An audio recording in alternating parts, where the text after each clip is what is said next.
Bonjour à toutes et à tous, j'espère que vous m'entendez bien. Je vous remercie, d'être présents. Nous allons démarrer sous peu. Effectivement, il est 13h30. Nous allons donc même 31, donc pour pas prendre du retard, nous allons démarrer ce sujet un peu techno cette fois-ci, qui concerne les mesures cyberpréventives prioritaires.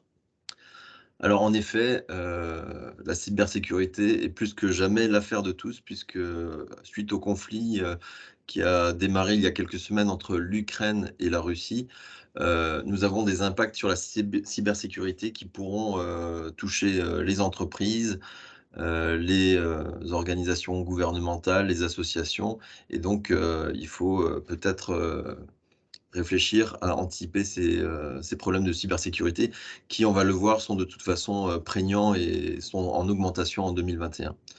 Donc, face à cela, vous avez l'Agence nationale de la sécurité des systèmes d'information, qui s'appelle l'ANSSI, qui préconise la mise en œuvre de 5 mesures préventives prioritaires de cybersécurité.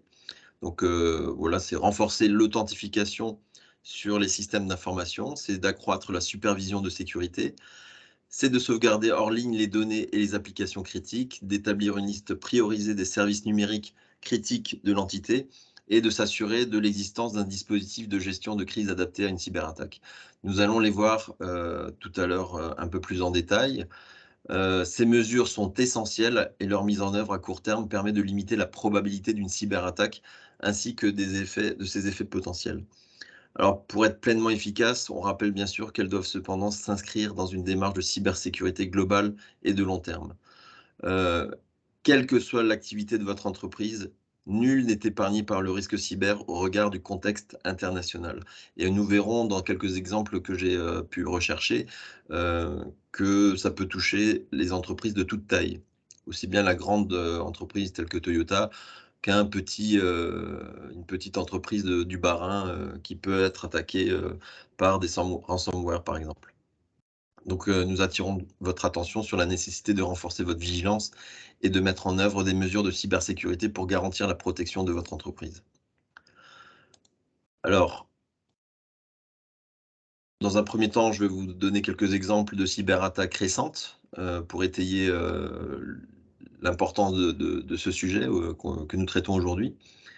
Ensuite, nous verrons les 5 mesures préventives de l'ANSSI. Alors bien sûr, je suis expert comptable et pas, informaticien, mais cependant, ce sont des messages qui ont été passés par différentes organisations, notamment lors des experts comptables et nous les reprenons pour vous sensibiliser sur le sujet, heu, qui est, assez important. Et puis après, on terminera par, l'explication de ce qu'est le phishing ou l'hameçonnage, parce qu'on va voir que c'est encore, une des techniques qui est les plus utilisées et qui fait encore beaucoup de dégâts.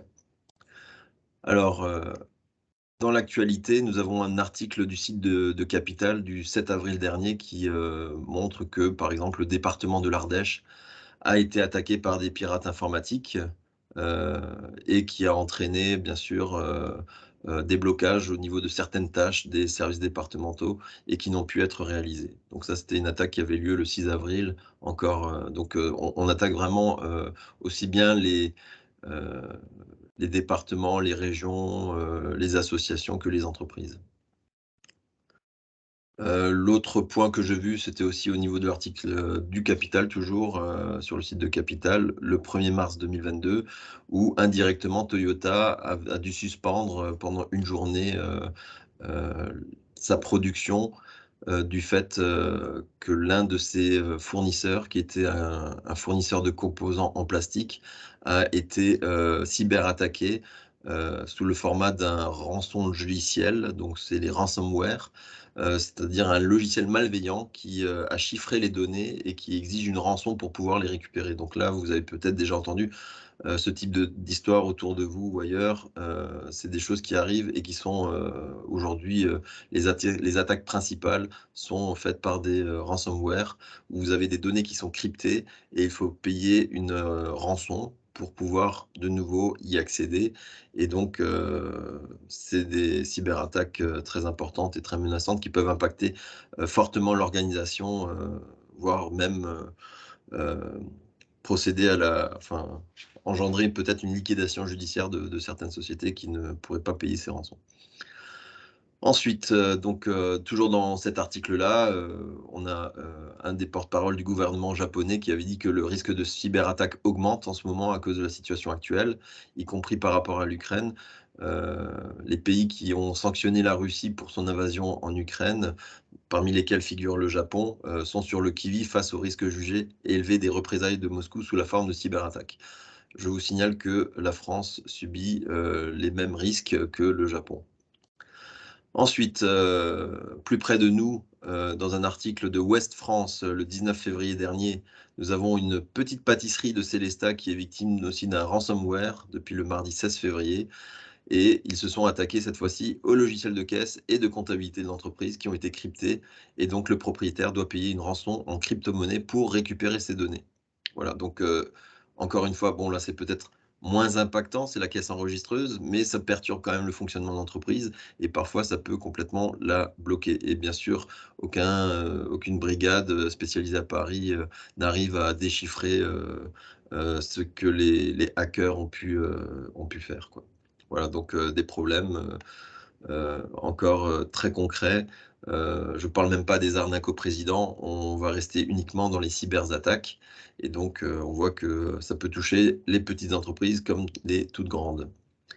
Ensuite, on a un article de l'Alsace.fr du 9 mars dernier qui relate en fait un rapport qui a été émis, dressé par la plateforme cybermalveillance.gouv.fr et qui a présenté son rapport d'activité sur 2021 et donc qui indique que le phishing ou l'hameçonnage en français reste de loin la principale menace pesant sur les Français, avec donc des cybermalveillances en forte hausse sur 2021. Alors parmi les motifs des recherches d'assistance par les particuliers sur le site cybermalveillance.gouv.fr, nous avons le hameçonnage qui fait l'objet de 31% des demandes des particuliers pour savoir qu'est-ce qu'il y a lieu de faire une fois que ou pour se renseigner sur le hameçonnage. Cela fait 1,3 million de personnes qui sont venues se renseigner sur le site pour des faits apparentés à de hameçonnage. Cela représente un bond de plus de 80% sur une année et plus de la moitié du trafic de la plateforme, chargée d'assister et d'orienter les victimes d'actes de cybermalveillance. Donc c'est très important. On y viendra à la fin de cette présentation. Et puis, concernant les collectivités et les administrations, les principales recherches sur ce site ont concerné les ransomware, donc pour 20% au niveau des collectivités et des administrations, et le hameçonnage était en deuxième position avec 16%. Ça change un petit peu au niveau des entreprises puisque les ransomware sont toujours enfin, les questions numéro 1 qui sont recherchées dans cette plateforme. Et par contre, il y a le piratage qui arrive en deuxième position avec le hameçonnage en troisième position. Donc c'est vraiment des sujets qu'il faut avoir en tête et bien sûr anticiper ces risques plutôt que de les subir et de ne pas savoir quoi faire une fois que c'est là. Alors aujourd'hui, l'autre tendance qui est lourde, c'est le développement du phishing par SMS. Qui n'a jamais reçu encore de faux SMS ou des escroqueries qui sont liées au compte personnel de formation que tout le monde reçoit par SMS?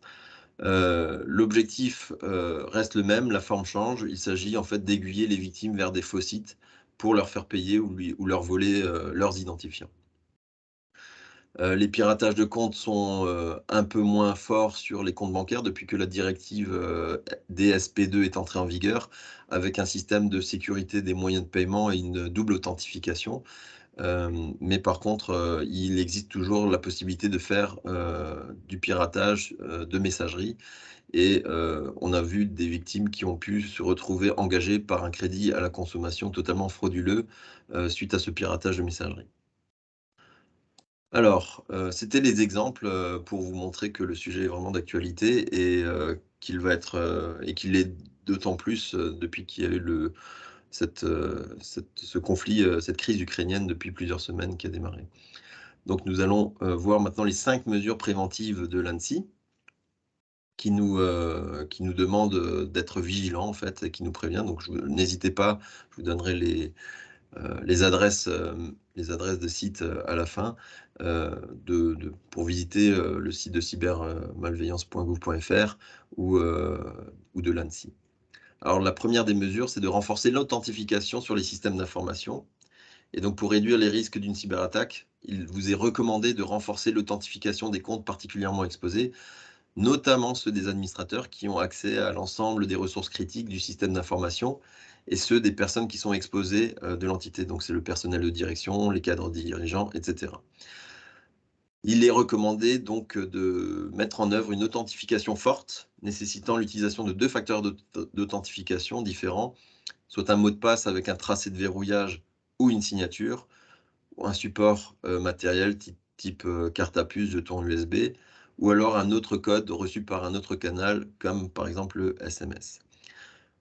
Pour les administrateurs, l'activation d'une authentification renforcée doit se faire sur l'ensemble de leurs comptes, l'Active Directory, c'est de Microsoft, l'administration d'applications, le cloud et ainsi de suite. Voilà, donc vérifier, renforcer l'authentification des systèmes d'information pour limiter ou éviter de faciliter aux pirates informatiques de pouvoir accéder à ces systèmes d'information. C'est la première des mesures.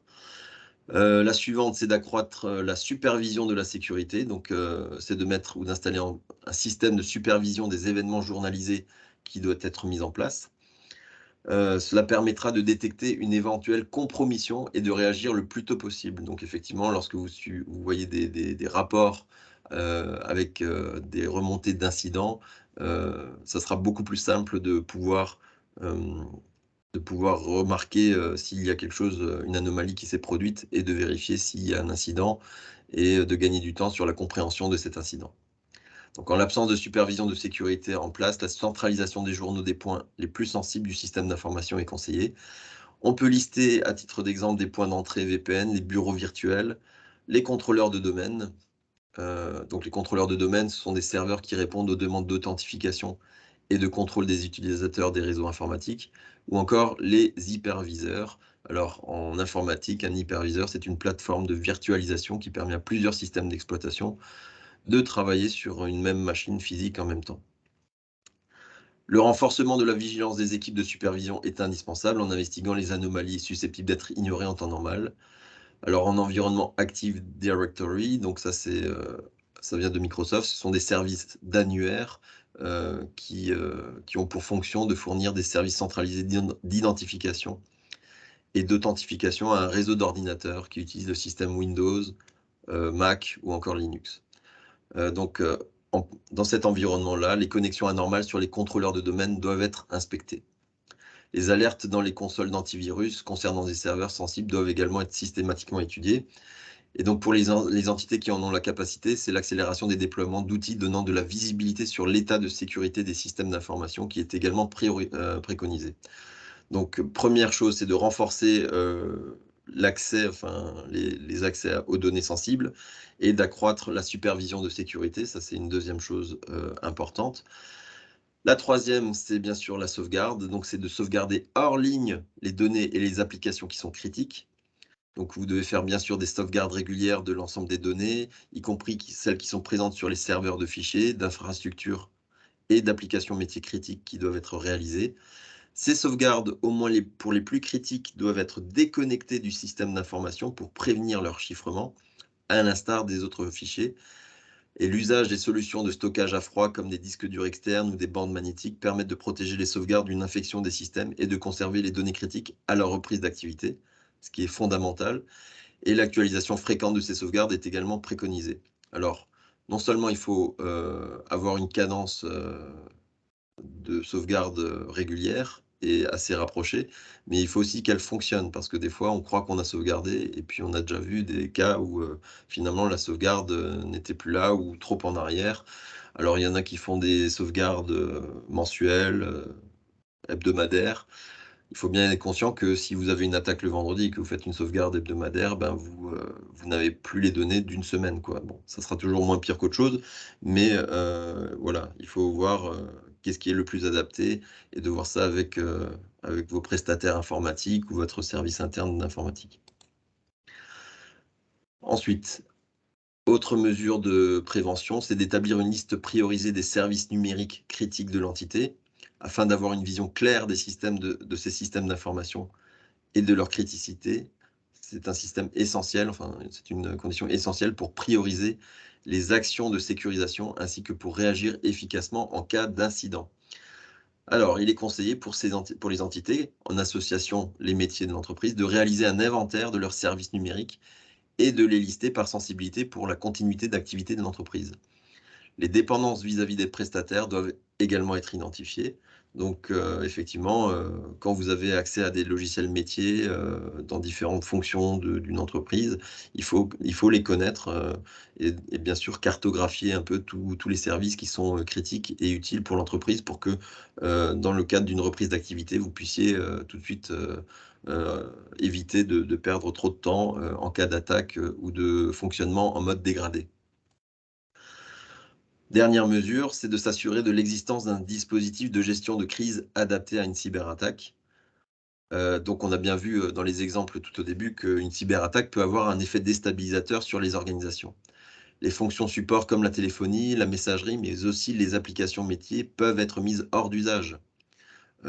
J'ai en tête un cabinet d'expertise comptable qui avait aussi fait l'objet d'une cyberattaque et qui ne pouvait plus utiliser ses systèmes en pleine période fiscale, je crois que c'était l'année dernière et ça posait des gros soucis au niveau de la production des comptes pour les clients.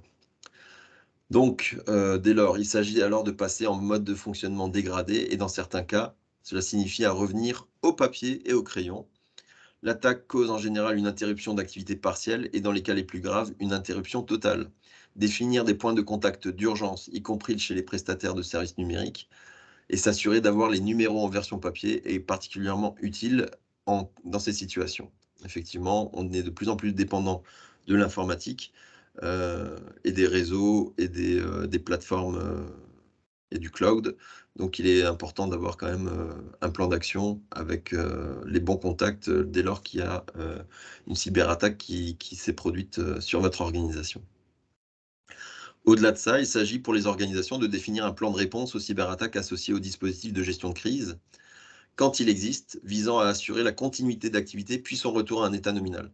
Alors ça, c'est particulièrement important, à mon sens. C'est-à-dire que la mise en œuvre d'un plan de continuité informatique doit permettre à l'organisation de continuer à fonctionner quand survient une altération plus ou moins sévère du système d'information. Le plan de reprise informatique vise quant à lui à remettre en service les systèmes d'information qui ont dysfonctionné. Il doit notamment prévoir la restauration des systèmes et des données. Donc quand vous avez une cyberattaque, il serait franchement judicieux d'avoir un plan de continuité informatique pour ne pas tout de suite, enfin pour savoir tout de suite comment réagir et avoir aussi un plan de reprise informatique pour pouvoir restaurer les données qui ont été cryptées ou volées. Voilà. Alors, l'objectif d'aujourd'hui, c'est de vous sensibiliser, hein, bien sûr. Je vous invite à aller beaucoup plus loin sur cette thématique, hein. Et donc, vous avez beaucoup de ressources intéressantes sur ce site de l'ANSSI, avec un guide d'hygiène informatique. Vous pouvez également suivre attentivement les alertes et les avis de sécurité qui ont été mis par le Centre gouvernemental de veille, d'alerte et de réponse aux attaques informatiques, qui sont disponibles à cette adresse qui est mentionnée là, www.cert.ssi.gouv.fr. Et enfin, pour la bonne préparation face à une gestion de crise cyber, l'application des recommandations des guides crise d'origine cyber, les clés d'une gestion opérationnelle et stratégique, anticiper et gérer sa communication de sa crise cyber sont préconisées. Vous avez énormément de ressources documentaires en PDF, beaucoup de choses très intéressantes à découvrir, à lire, pour pouvoir vous préparer si ça n'est pas encore mis en place de votre côté. Dernier sujet, c'est le phishing ou l'hameçonnage. Il nous reste 10 minutes, donc je vais essayer d'aller un peu plus vite. L'hameçonnage, c'est une technique frauduleuse qui est destinée à leurrer l'internaute pour l'inciter à communiquer des données personnelles. Je pense que on a tous eu des mails un peu bizarres, des SMS qui nous semblaient un peu faux et qui visent en fait à récupérer des informations personnelles ou professionnelles avec des comptes, des mots de passe, des données bancaires pour faire un usage frauduleux. Pour vous prémunir de ce type de campagne d'attaque, il est recommandé de redoubler d'attention pour avoir un comportement responsable et avisé. Il s'agit en effet de faire preuve de bon sens pour garder un esprit critique et ne jamais, se précipiter. Prendre toujours le temps de la réflexion en cas de réception de courriels douteux. Si vous repérez un ou plusieurs de ces signaux d'alerte et au moindre doute, contactez l'expéditeur via un autre canal afin de vérifier qu'il est bien à l'origine du message et qu'il ne s'agit pas d'un mail de phishing ou d'une usurpation d'identité. En général, ça a été fait aussi, au niveau de notre cabinet, c'est-à-dire des formations pour sensibiliser les collaborateurs à ce type d'attaque parce qu'on est capable, enfin, on est tous, susceptibles de recevoir, ce type d'email. Donc, nous allons voir rapidement comment on peut repérer un mail de phishing parce que la plupart des phishing par email peuvent être classés dans plusieurs catégories avec, parfois des demandes de mise à jour ou de confirmation de données personnelles par un prétendu organisme public ou commercial de confiance sous peine de sanction. Des défauts de paiement ou de problèmes de facturation. Un faux mail vous informe qu'un bien ne peut être expédié en raison d'un problème de facturation et que vous devez régler un impayé, ou des demandes d'informations inattendues pour un remboursement, une annulation de commande, une livraison, des demandes d'informations contre l'envoi d'un cadeau pour participer à un jeu concours avec un gain attrayant, ou encore pour récupérer le gain d'une loterie, des demandes de règlement pour éviter la fermeture d'un accès, la perte d'un nom de domaine ou une prétendue mise en conformité de type RGPD. Des appels aux dons frauduleux, des appels à l'aide, et des chaînes d'email type porte-bonheur, pyramide financière, appel à la solidarité ou alerte virale peuvent dissimuler une tentative de phishing. Alors, je vous présente quelques exemples pour que vous puissiez voir de visu à quoi ça peut correspondre. Donc, par exemple, vous avez une adresse d'expédition complètement fantaisiste. Alors bien sûr, vous avez le e-service client Bread et puis en fait, quand vous regardez la consistance de l'adresse mail, vous voyez que ça ne semble pas, très, officiel. Vous n'avez pas de nom de l'identité, qu'elle présente des fautes d'orthographe aussi, souvent c'est le cas, ou que le nom vous paraît suspect, n'ouvrez pas le message. Il s'agit sûrement d'un mail frauduleux. Ensuite, vous avez, un objet d'email alléchant ou alarmiste. Par exemple, vous avez là une sorte d'objet qui indique: «Dernier jour pour échanger vos points de fidélité avant l'échéance des gains».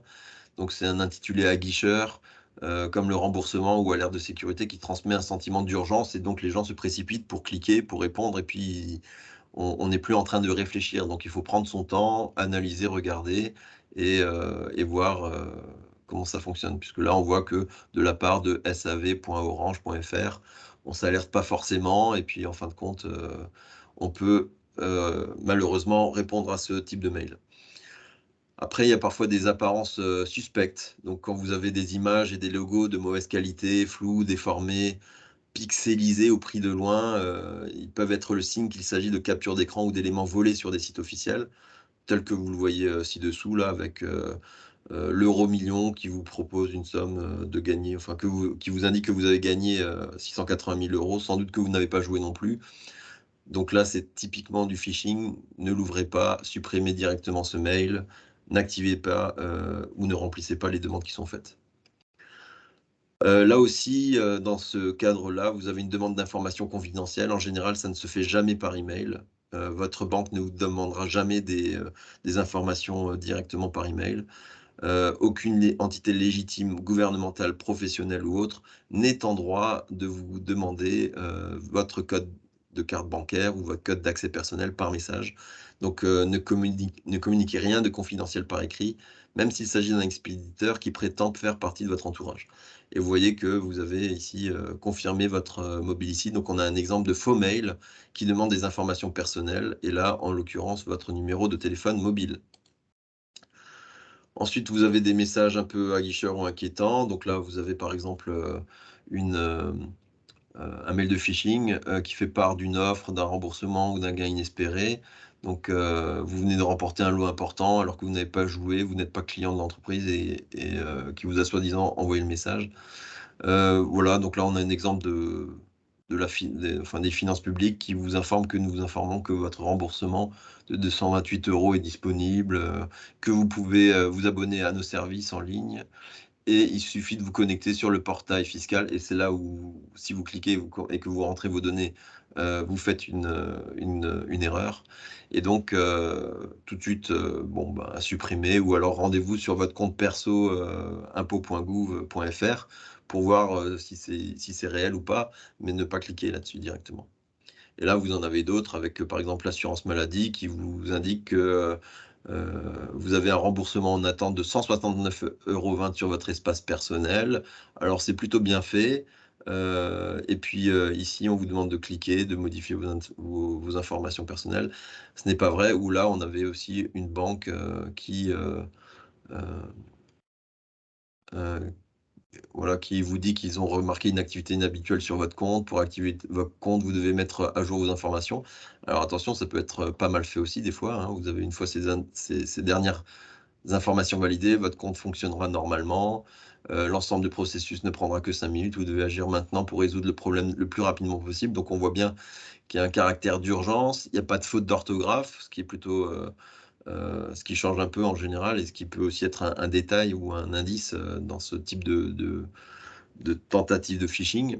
Et donc là, si vous cliquez accéder à votre espace sécurisé, donc là, si vous avez un doute, ça peut légitimement donner un doute, appelez votre banquier, ça sera plus simple. Donc, quelles sont les mesures pour finir préventives au phishing? Donc, c'est ne jamais communiquer d'informations sensibles par messagerie ou par téléphone. Aucune administration ou société commerciale sérieuse ne vous demandera de vos données bancaires ou vos mots de passe par message électronique ou par téléphone. Avant de cliquer sur un lien douteux, positionnez le curseur de votre souris sur ce lien sans cliquer, ce qui affichera alors l'adresse vers laquelle il pointe réellement afin d'en vérifier la vraisemblance, ou aller directement sur le site de l'organisme en question par un lien favori que vous aurez vous-même créé. Vérifiez l'adresse du site qui s'affiche dans votre navigateur. Si cela ne correspond pas exactement au site concerné, c'est très certainement un site frauduleux. Parfois, un seul caractère peut changer dans l'adresse du site pour vous tromper. Et au moindre doute, ne fournissez aucune information et fermez immédiatement la page correspondante. En cas de doute, contactez si possible directement l'organisme concerné pour confirmer le message ou l'appel que vous avez reçu. Utilisez des mots de passe différents et complexes pour chaque site et application afin d'éviter que le vol d'un de vos mots de passe ne compromette pas tous vos comptes personnels, puisqu'on a la tendance à avoir un seul mot de passe unique pour partout. Donc là, ça vous engagerait à tout changer, ce qui est assez compliqué. Alors c'est sûr que la gestion des mots de passe, c'est une vraie gestion. Ensuite, vous pouvez également utiliser des coffres-forts numériques de type KeePass pour stocker de manière sécurisée vos différents mots de passe. Si le site le permet, vérifiez la date et l'heure de dernière connexion de votre compte afin de repérer si des accès illégitimes ont été réalisés. Et si le site vous le permet, activez la double authentification pour sécuriser vos accès. Alors, dernier point, donc comment réagir en cas de phishing? Donc là, on est dans le cas où vous avez malheureusement répondu à un mail frauduleux ou un SMS frauduleux. Donc, si vous avez donné vos coordonnées bancaires, la première des choses, c'est de faire opposition immédiatement, de changer vos mots de passe divulgués ou ceux qui ont été compromis. Vous pouvez également signaler une adresse de site d'hameçonnage à phishinginitiative.fr qui en fera fermer l'accès.